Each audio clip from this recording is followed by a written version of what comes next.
습니다. 가난한 빛에 쪼들려 가지고 아들을 종으로 보낼 수밖에 없었던 그 과부가 이제 기름을 팔아 가지고 빚을 갚는 그 사건 하나 하고, 그 다음에 자식이 없었던 한 여인이 엘리사를 만나서 이제 자식을 얻게 되었는데, 그만 또 그 자식이 죽게 되었습니다. 그 아이가. 그래서 그 아이를 이제 살리려고 애를 썼고, 그래서 그 아이가 살아나는 장면, 그 두 번째. 그리고 세 번째는 이제 그 선자의 제자들이 음식에 독이 있어서 제대로 못 먹다가 그 독을 제거하는 그러한 기사와, 그리고 마지막으로 적은 음식이었는데 100명의 무리들이 먹는 그 기적이, 이렇게 네 가지 사건이 오늘 본문에서 보여집니다. 첫 번째는 우리가 등장하는 인물은 이제 이 비참한 과부죠. 가난한 것. 그러니까 일단 남편이 없어. 그래서 가난해. 남편이 없다는 얘기는 이제 의지할 데가 없는 것이죠. 그리고 돈이라도 좀 있으면 좋겠죠, 그런 사람이. 돈도 없어요. 그리고 더 안타까운 것은 이제 아들, 그 두 아이를 이제 다른 집에 종으로 보내야 되는, 가족이 해체되는 그러한 어려움을 겪는 그런 비참한 과부였습니다. 참 딱한 사정을 가졌죠. 그 과부에게 있어서 가진 것이라는 것은 2절에 보면은 기름 한 그릇 외에 아무것도 없다고 그랬습니다.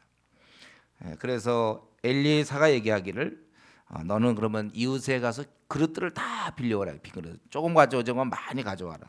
그러고 나서 문을 닫은 후에 그것을 붓기 시작했는데, 그 기름이 그릇마다 다 쳤고, 또 다른 것이 없느냐, 내게로 또 그릇을 가져오라. 이렇게 이제 6절에 보면 여인이 아들에게 얘기했을 때 다른 그릇이 없습니다라고 얘기하니까, 그러니까 이제 기름이 그쳤다. 그래서 그 기름을 가지고 내가 기름을 팔아 빚을 갚고, 그리고 남은 것으로 너와 네 두 아들이 생활하라 하였더라. 순서가 빚부터 먼저 갚는 거죠. 생활을 하는 게 아니라 빚을 졌으면 빨리 갚는 게 원래요. 악인은 꾸고 안 갚는 것이고, 의인들은 있는 빚 빨리 갚는 것이, 할 수 있는 대로 빨리 갚는 것입니다. 어쨌든 이 과부의 상황은 최악이었는데, 이렇게 참 비참한 가운데 이런 과부가 하나님의 도움으로 이제 살 길을 얻게 되었다, 그런 내용이죠. 우리는 이러한 것을 볼 때 이 땅에서는 이런 자도 살아가고 있다는 거예요. 그때나 지금이나 항상 어려운 자가 있습니다. 슬프고 참 비참한 것이죠. 이러한 가난, 또 빚, 돈 때문에 가족이 헤어져야 하고, 또 아이들은 두 아이가 있는데 두 아이를 다 종으로 보내야 된다는 거예요. 더욱이 앞날에 아무런 소망이 없어요. 우리가 이런 구절을 이렇게 볼 때 이런 자들을 보면서 우리 세상은 이렇게도 사는 사람들이 있구나, 이런 걸 좀 생각하고, 우리 자신이 혹시 지금 어렵더라도 너무 자신의 처지를 비관해서는 안 되겠습니다. 이렇게 사는 자도 있다는 거예요. 그렇기 때문에 지금 내가 이 정도 사는 거 좀 감사할 제목이 있는가 좀 찾아보셔야 돼요. 이만큼 사는 거 한 번이라도 좀 감사해 봐야 될 것입니다. 우리가 앞으로 해서 살아갈 때, 앞으로 여러분들이 이제 쭉 살아갈 때 힘든 일을 당할 때, 그래도 내가 이 과부 한번 비교해 보세요. 그래서 좀 위로를 받으면 좋겠습니다. 우리 신앙인이라는 것은 항상 이 땅에서 잘 풀리는 것이고 최고의 것을 누리는 것이 아니라, 이 땅에서 우리는 최악의 상황을 지낼 수도 있는 거예요. 신앙인이라는 것은. 우리 이거 히브리서 11장 잠깐 볼까요? 우리 히브리서 11장, 제가 갖고 있는 성경책 365쪽인데요. 신약 히브리서 11장 35절.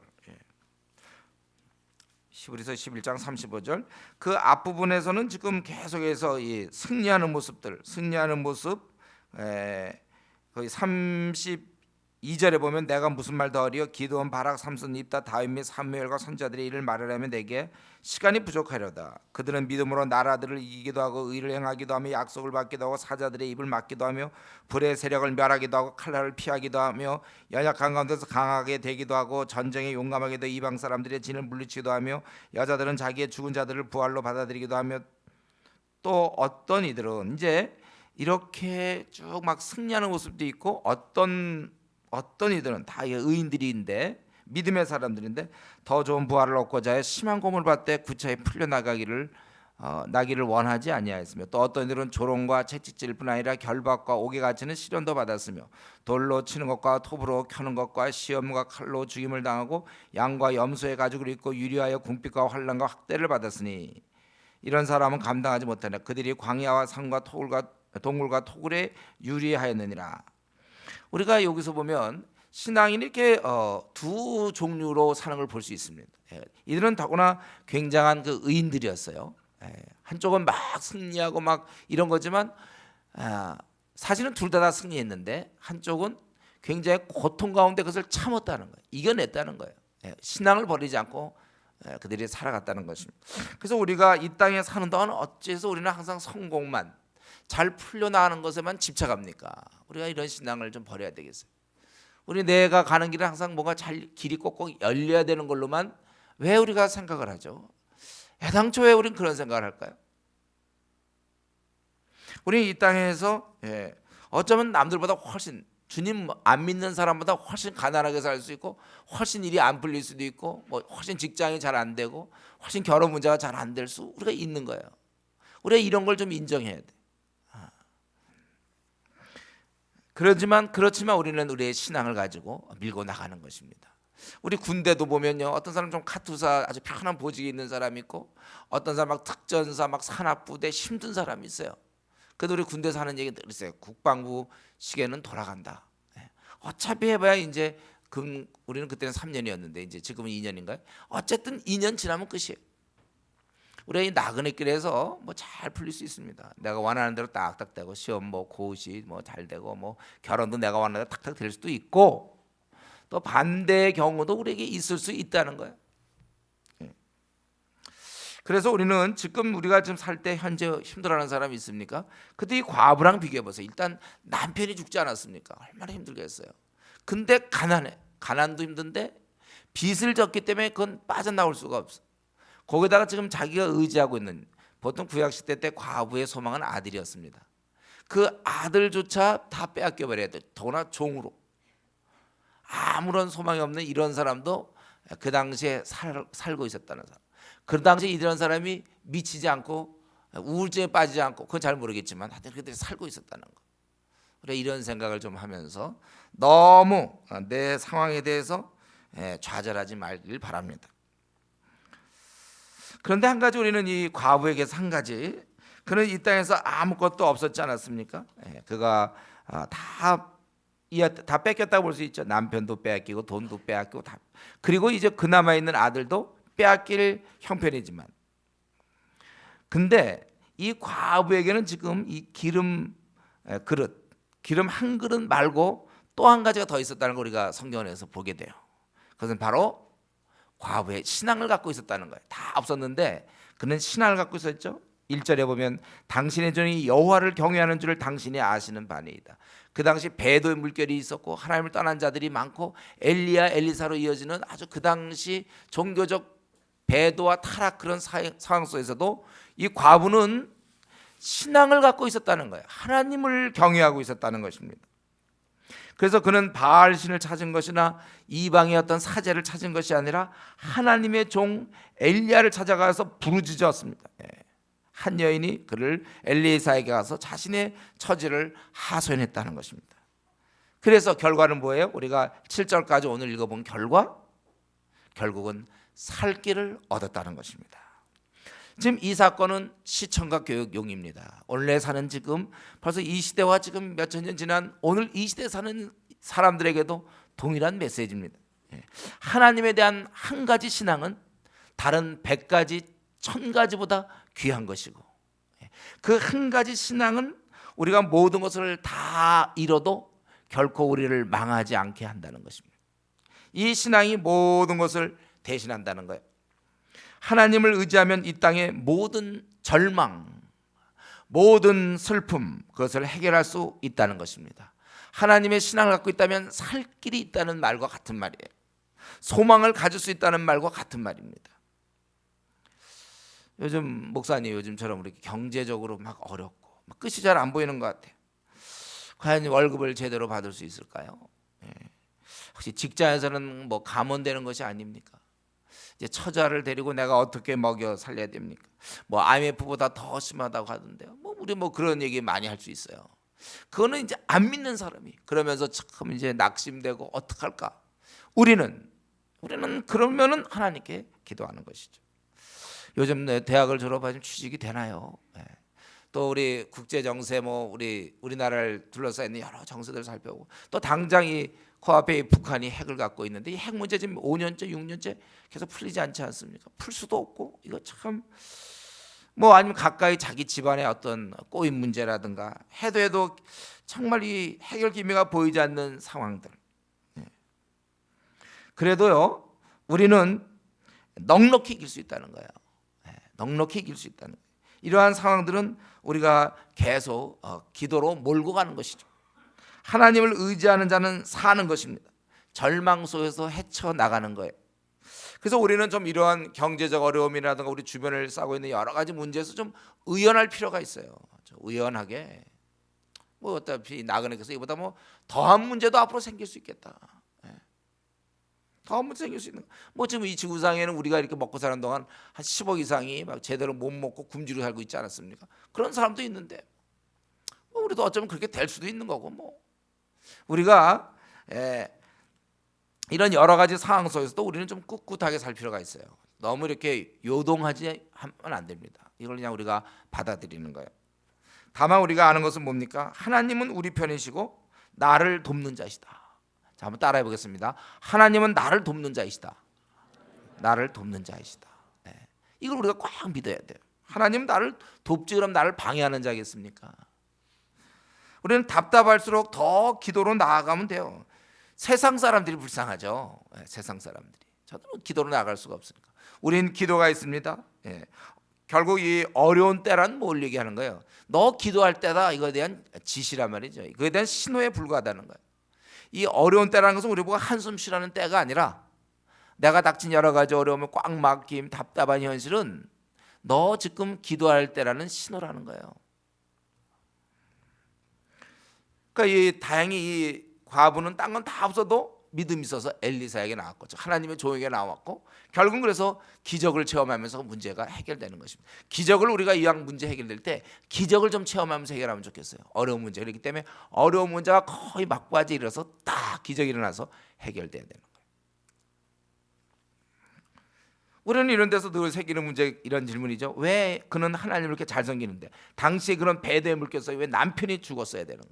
또 왜 가난했어야 되고 빚을 가져야 되고 그나마 누가 도와주는 사람도 없고 두 아이를 종으로 보내야 되는가? 예. 왜 이런 어려움을 겪느냐는 거예요. 근데 우리는 이런 문제를 항상 짧게 그 상황만 보면 안 되고 끝까지 봐야지. 결과를 봐야 돼. 결국 이 다른 과부보다 혹은 다른 사람보다 더 어려웠던 이 과부는 결과적으로 하나님의 은혜를 체험하게 된 것입니다. 하나님의 은혜를 이가 체험하게 됐다는 거예요. 남편은 일찍 죽어서 자기 처자를 책임질 수 없었지만 하나님이 일찍 죽는 법이 없거든요. 하나님께서 직접 그 당시에는 남편을 통해서 책임지려고 했던 하나님께서는 직접 이제 이 과부를 돌봐 주신 것입니다. 그렇기 때문에 우리는 항상 기억해야 돼요. 남보다 비교해 볼 때 내가 좀 더 어려움이 많어. 나는 남들과 좀 비교해 볼 때 어려움이 내가 많어.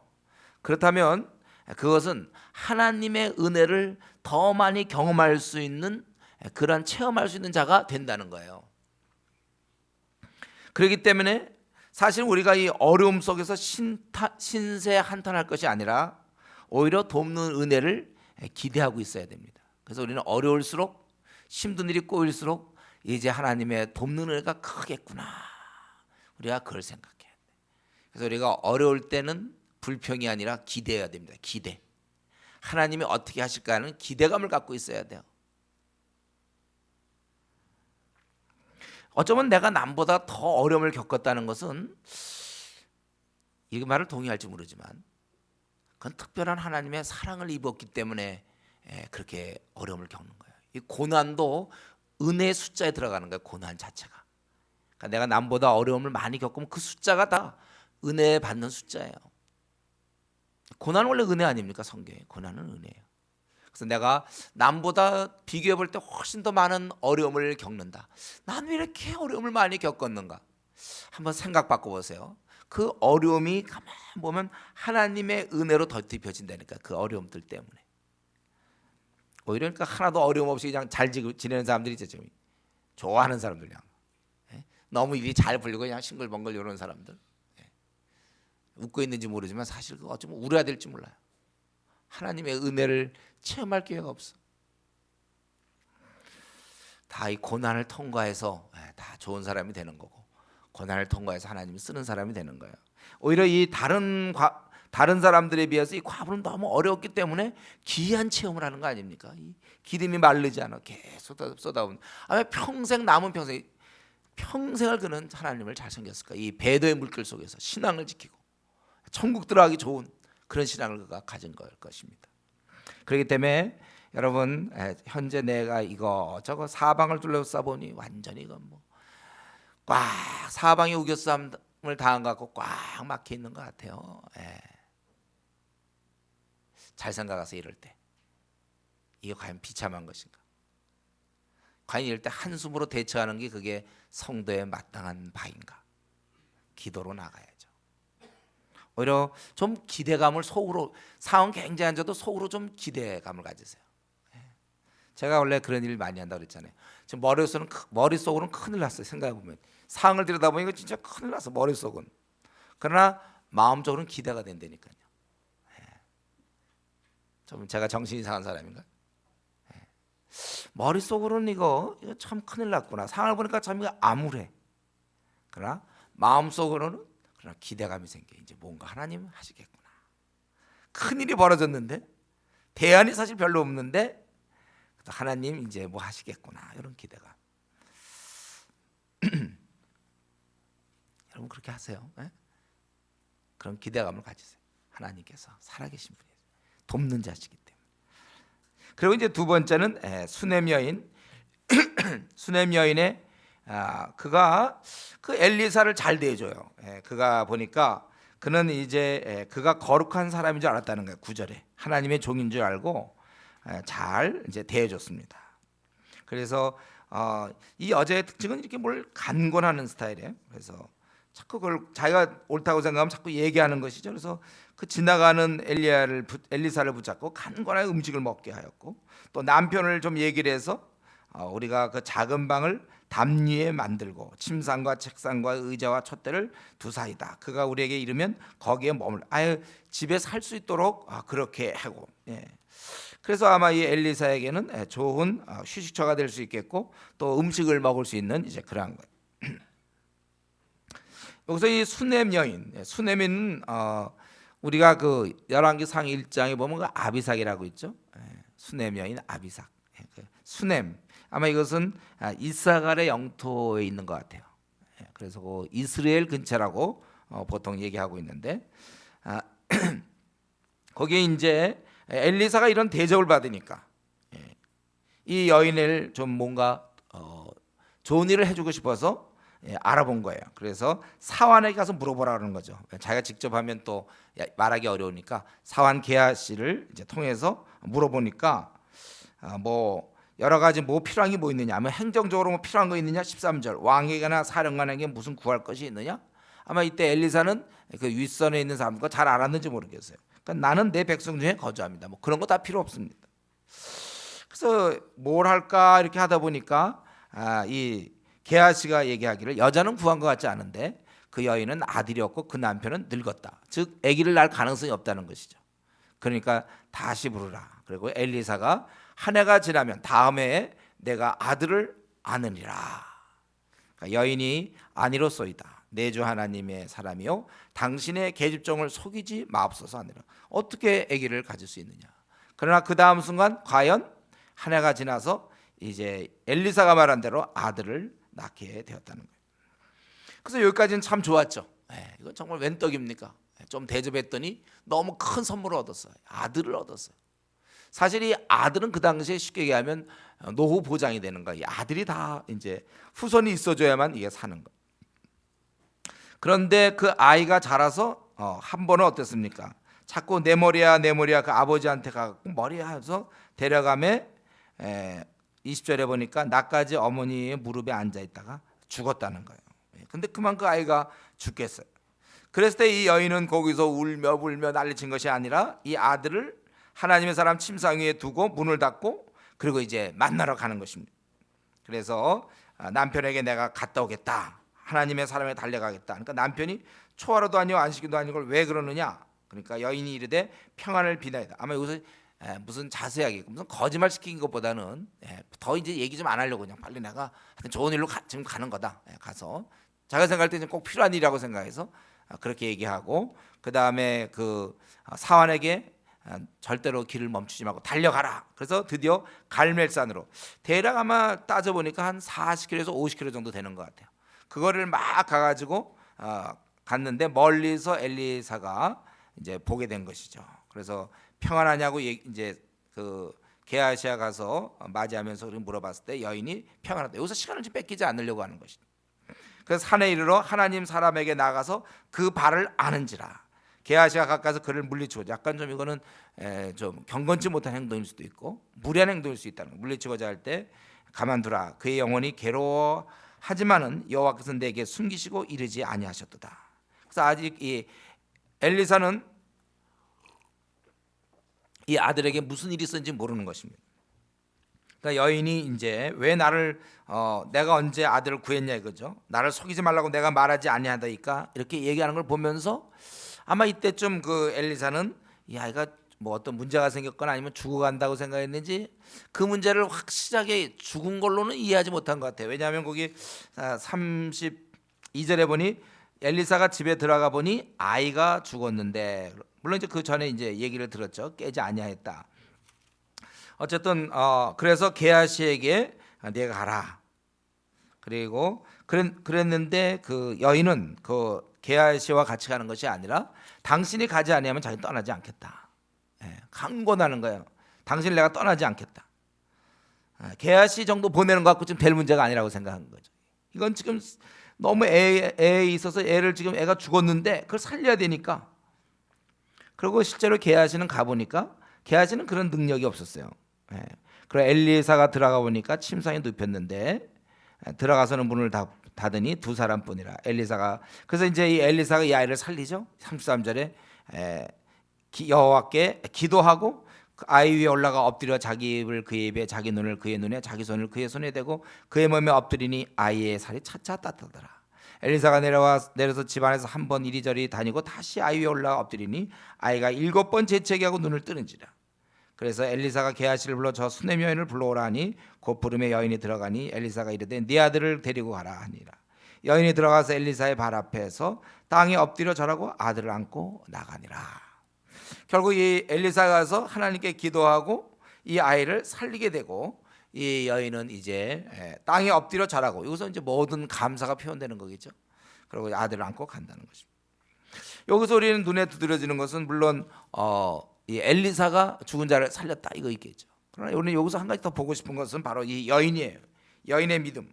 이 아이가 죽었지만 하나님의 종은 살릴 수 있을 거라는 그런 믿음을 가지고 엘리사를 찾아가는 것이죠. 그는 애당초 그 9절에 하나님의 거룩한 사람이라고 애당초 생각했고, 또 그 사람의 말대로 불가능했던 잉태가 이루어졌고, 그리고 아기를 낳아 키웠던 그런 경험이 있기 때문에 그는 이 아이를 살릴 수 있으리라는 그런 믿음을 가졌던 거예요. 그런 확신을 갖고 있었던 것이죠.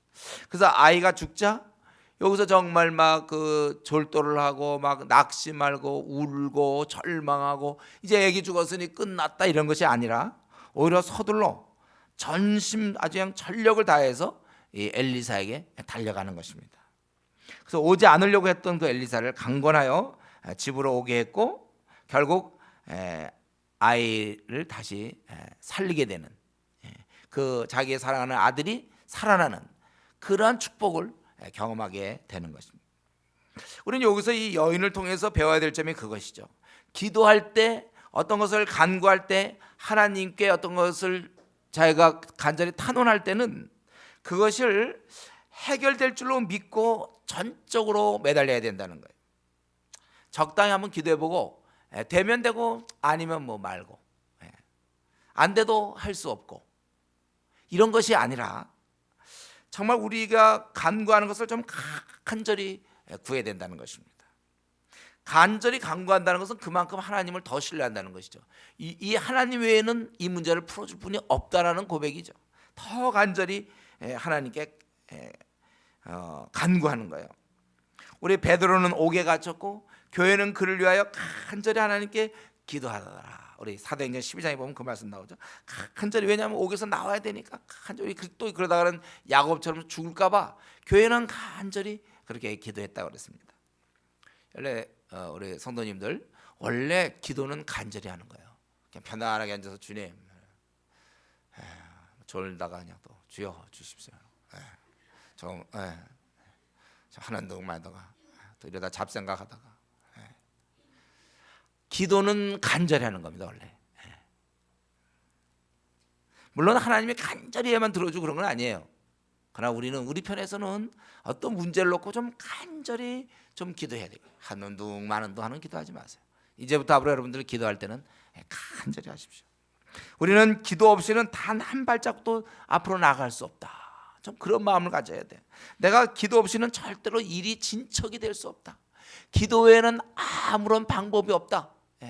우리가 그러한 자세로 나가야 되는 것입니다. 내가 기도 외에는 나는 도무지 이 땅에서 어떻게 존재할 수가 없다 할 정도로 기도에 아주 목숨을 걸어야 되는 것입니다. 이러한 각오로, 이러한 마음 자세로 우리가 기도에 전념해야 되는 것입니다. 그리고 오늘 이 본문을 통해서 우리가 믿는 이 기독교, 우리의 신앙에는 이런 초자연적인 요소가 있다는 사실이에요. 자꾸 그래서 우리가 모든 것을 자꾸 합리적, 논리적으로만 풀려고 하지 마세요. 하나님의 일하심에 대해서 우리는 모든 가능성을 항상 다 열어놓아야 됩니다. 그리스도에게는 그래서 절망이 없는 거예요. 그분 뜻 안에서 우리 모든 것이 가능함을 믿고 자기가 원하는 것을 간절히 간구해야 되는 것입니다. 하나님의 우리가 뜻 안에서 하나님 기뻐하시는 대로 우리가 간절히 이렇게 간구해야 되는 것입니다. 그러고 나서 그 다음에 이제 두 가지의 사건이 더 나오죠. 38절부터 우리 41절까지는 선지자의 제자들. 그러니까 이 선지자도 제가 보기에는 엘리사도 이렇게 부유하지 못한 것 같고, 이 제자들도 마찬가지 다 가난한 사람 같아요. 더나 흉년이 들었다 그랬잖아요. 38절에. 그러니까 먹을 게 없어요. 그런데 이제 엘리사가 큰 솥을 걸고 선지자의 제자들을 위해 국을 끓이라 이렇게 엘리사가 얘기했어요. 아무것도 없는데. 제자들이 이제 가서 해가지고 왔는데 한 사람이 들포도 넝굴을 만나 그것을 들호박을 따서 옷자락에 채워가지고 돌아와 썰어 국 끓이는 솥에 넣되 그들은 무엇인지 알지 못해. 어디 가서 하나 봐가지고 와서 이제 끓인 거예요. 하다가 무리에게 주어 먹게 했더니 무리가 국을 먹다가 그들이 외쳐야 돼. 하나님의 사람의 솥에 죽음의 독이 있나이다 하고 능히 먹지 못하는. 정확히 어떤 건지 우리 잘 모르지만 하여튼 도저히 먹을 수 없는 그런 거예요.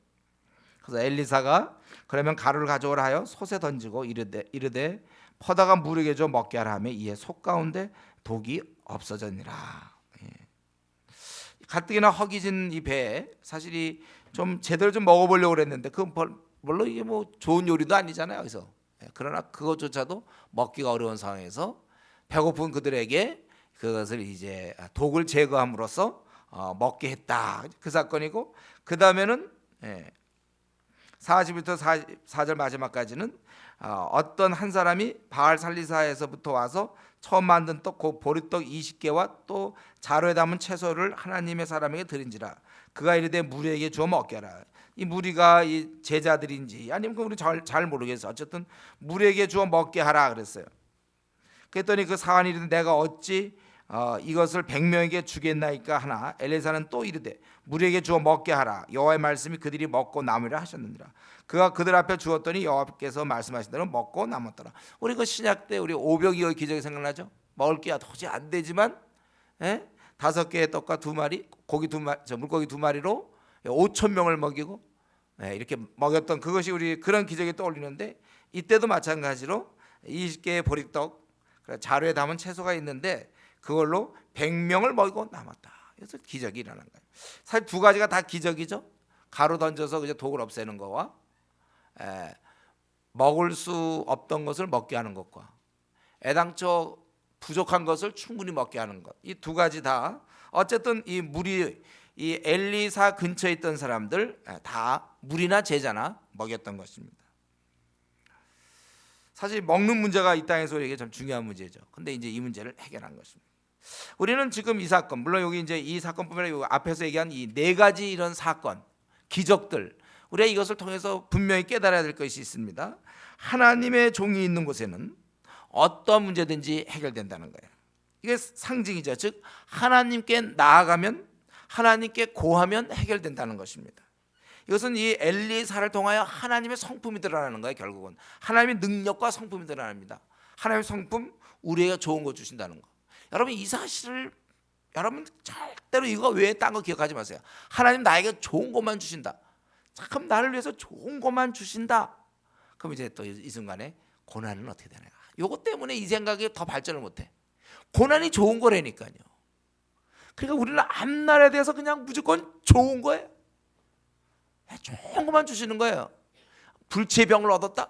그게 굉장히 좋은 거라니까요. 원하던 뭐 대학이나 원하던 직장이 떨어졌다. 너무 좋은 거예요. 그냥 좋은 거예요. 우리 교회가 막 이렇게 했다가 만약에 뭐 월세를 못 내서 이사를 갔다. 최고야 그거는. 이해를 못하겠지만 여러분한테 하나님 우리에게 좋은 것만 주시는 거예요. 다시 이 시간 묻습니다. 하나님 우리에게 나쁜 것도 주신다, 안 주신다? 안 주신다는 거예요. 나쁜 거는요. 그러면 고난은 뭡니까? 시험에 떨어지는 건 뭡니까? 굉장히 좋은 거라니까. 나에게는 다른 사람이 볼 때 어떻게 볼지 몰라도 직장에 못 들어간다. 놀았으니 못 들어간 거 말고 열심히 했는데 못 들어간다. 최고야라는 거야 그게. 왜 나는 막 무슨 사시에 떨어졌는가? 최고니까. 붙어도 최고, 떨어져도 최고. 언제나 좋은 거야 하나님은. 그래서 나에게 그냥 제일 좋은 것만 주시는 거야. 아니 하나님 나에게 가정에 이런 문제 무지 좋은 거기 때문에 주는 거예요. 여러분 하나님은 늘 좋은 것만 주시는 거예요. 이때 하나님이 에이 이거 그냥 독이나 먹어라 애들 뭐 그냥 해도 그냥 안 해서 그냥 야 참고 먹어 뭐 이런 거 아니야. 다 고쳐주고 떡 먹다가 중간에 못 먹는 사람들이 있어서 싸움이 나고 뭐 이런 거 우리 이를 테스트하려고 그러는 게 아니고 이 사건을 통해서 지금 엘리사한테 나간 사람 치고 지금 문제 해결 안 된 사람 어디 있습니까? 이제 다음엔 나하만이 기다리고 있죠. 이제 다음 우리 수요일 날은 나하만이 나타나서 기다리고 있어요. 나하만도 엘리사한테 나가면 된다는 거예요. 하나님께 나아가면 된다는 거예요. 그래서 여러분 이제 우리 앞으로 살다 보면 암 같은 것도 우리에겐 좀 걸리지 않을까요? 혹시 교통사고도 우리에게 또 무슨 직장에 좀 어려운 문제, 시험에 좀 잘 안 될 수도 있겠고, 혹은 자녀의 문제도 뭐 잘 안 풀리서, 혹은 또 우리도 뭐 부도 위기, 뭐 앞으로 여러 가지가 아마 우리 앞에 주어질 건데 그게 오든지 안 오든지 우리에게 가장 좋은 거라는 거예요. 선한 목자의 결정이에요. 그러니까 여기서도 이 제자들이 먹을 게 없어야 가서 그런 거 주워 갖고 와서 이런 경험하게 되는 거 아닙니까? 독이 있는 건데 독도 해결하는 거구나. 또 배우는 거야 또. 이들이 먹을 게 별로 없어야지. 예를 들면 보리떡 한 200개라든가 이래 갖고 뭐 100명 먹는다. 그래서 많이 충분히 못 먹었다. 그런 게 아니잖아요. 20개 적어야 되는 거예요. 그걸로 다 먹어야 돼. 5병2호로 5,000명이 먹어야 되는 거예요. 그건 뭘 얘기하냐면 그분은 우리에게 항상 좋은 거 주신다. 목사님 왜 근데 나는 왜 요 모양 요 꼴입니까? 다시 생각하세요. 좋은 거기 때문에 주신다. 저는 이 믿음 갖고 지금까지 살고 있어요. 아주 일이 안 풀릴 때 하필 왜 나에게 이런 일이 당해야 되냐? 왜 나에게? 왜 하필 나에게 이런 일이 당해야 돼요? 사랑하시니까 하나님이 나를 온전케 하시려고. 그러니까 내 얼굴이 기쁜 거예요. 상황은 최악이라 할지라도 나는 기쁘다 그거예요. 이게 믿음이죠. 하나님은 우리에게 좋은 걸 주시는 분이며 우리를 돕고자 하시는 사실. 이 사실 여러분 꽉 붙잡으셔도 어떠한 상황이든지 우리는 절망이 없어. 그래서 가장 좋은 걸 주시는 건데 남들이 볼 때 그건 안 좋은 거예요. 남들이 볼 때 독 있는 건 안 좋은 거예요. 하나님 볼 때는 좋은 거예요. 그래야 이들이 경험하니까. 바울이 이러다가 이 뱀에게 독사에게 물려야 되는 거예요. 그래서 사람들이 그래서 죽지 않으면 되는 거니까. 항상 우리 하나님께서 우리에게 좋은 거 주신다는 사실을 여러분 꼭 기억하셔야 됩니다. 그리고 여기서는 하나님의 능력이 드러나죠.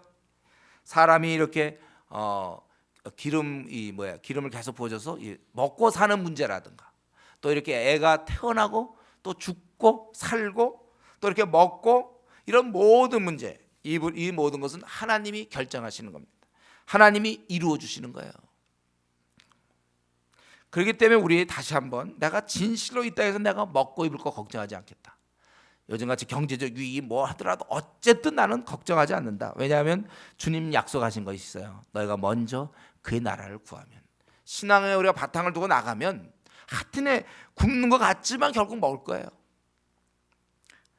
먼저 그의 나라와 그의 의를 구하라. 먼저 내가 주님의 일을 하는데 주를 위해서 내가 살겠다고 마음 정하면 그 길이 아주 협잡한 길이요, 좁은 길이요, 망하는 길처럼 보여도 주님을 위해서 그 길을 가고 있다면 그것은 그럴 경우엔 모든 것을 더하시겠다고 약속했어요.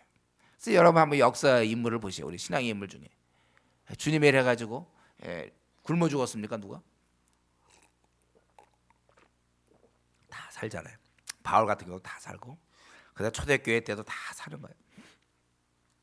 우리는 우리가 할 일만 하고 나머지는 다 그분께 맡게 되는 것입니다. 모든 것은 그분이 하시는 것입니다.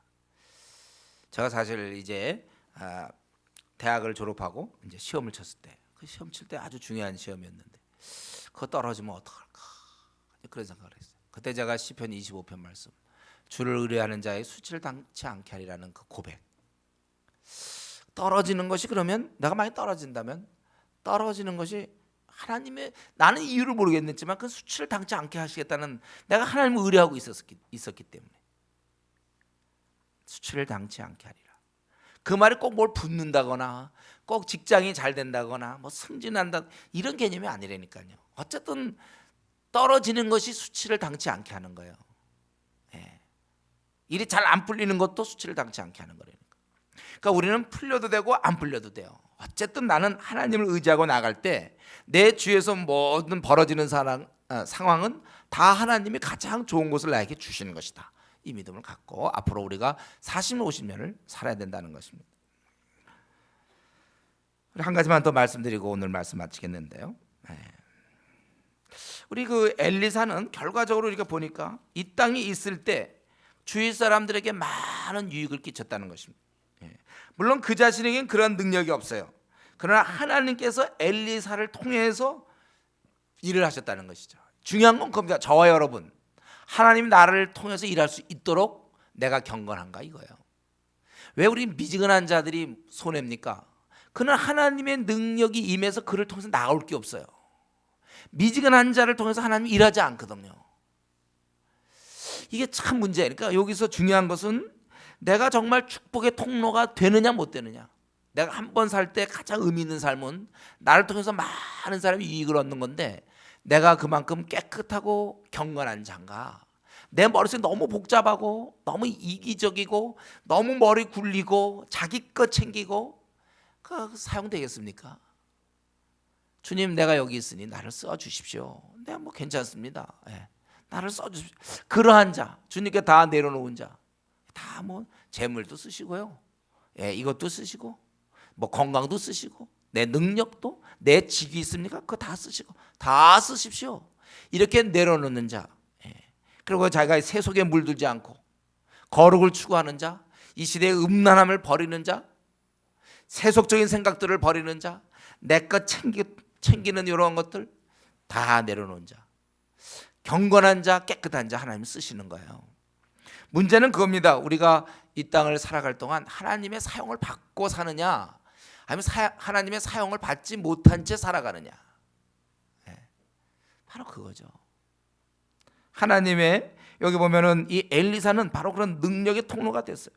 그래서 그들이 독 먹을 뻔했지만은 그것도 풀어주고, 또 배고픈 자들에게 먹을 걸 주고, 죽은 자를 살리기도 하고 아들을 주기도 하고, 또 기름을 계속 공급하도록 하고, 이런 모든 것에 통로가 됐다면 하나님의 그 뭉뚱거린 그 큰 것이 이 엘리야를 통해서 나타난단 말이죠. 이 영광스러운 하늘나라의 그 능력과 축복이 자기를 통해서 나타나야 돼. 아까 게하시를 통해서 잘 안 나타나죠. 엘리사를 통해서 그게 나타난단 말이에요.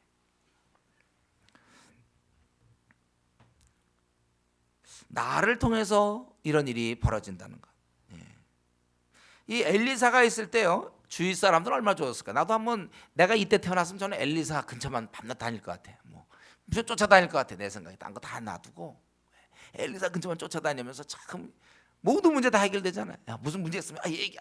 그렇게 이 주위 사람들이 얼마나 좋았을까. 그리고 얼마나 안심이 될까. 뭐 어느 나라가 쳐들어온다. 다음에 보면 쳐들어오고 막 이래. 그래도 걱정 없다니까. 이 엘리사만 살아 있고 그러면 의지할 수 있다는 거예요.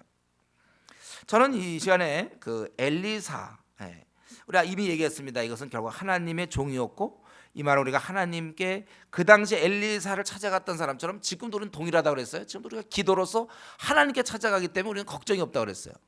그렇죠? 우리도 이 당시 엘리사에게 사람들이 막 그 어려운 문제를 얘기하면 되는 것처럼 우리는 지금 기도로 간구하면 똑같이 풀린다고 그랬어요. 하나님께 직접 우리는 나갈 수 있다고 그랬습니다. 신약 시대 때. 그리고 우리가 이제 한 가지, 우리도 이렇게 살자는 거죠. 엘리사처럼. 돈은 없어요. 뭐 엘리사도 보니까 돈이 없는 것 같아요. 또 능력, 우리 사실 우리도 없죠. 그러나 우리가 이제는 비록 부족하지만 우리는 기도를 통해서 주위 사람을 도와줄 수 있다는 것입니다. 엘리사가 그 당시 하나님의 그 축복의 통로가 되듯이 이제 내가 기도해서 주위 사람을 도와줄 수 있습니다. 그들의 그런 답답한 문제 기도해 줌으로써, 절망의 상황 우리가 중보함으로써 해결해 줄 수 있는 것입니다.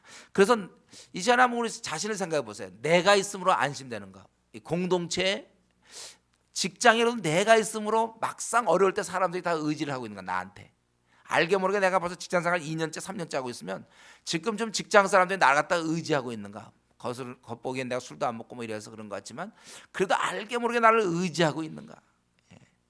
내가 있음으로 사람들이 안심하는가? 내가 이 교회에 있음으로 참 우리 교회 정말 복받은 교회라고 그렇게 얘기할 수 있겠는가?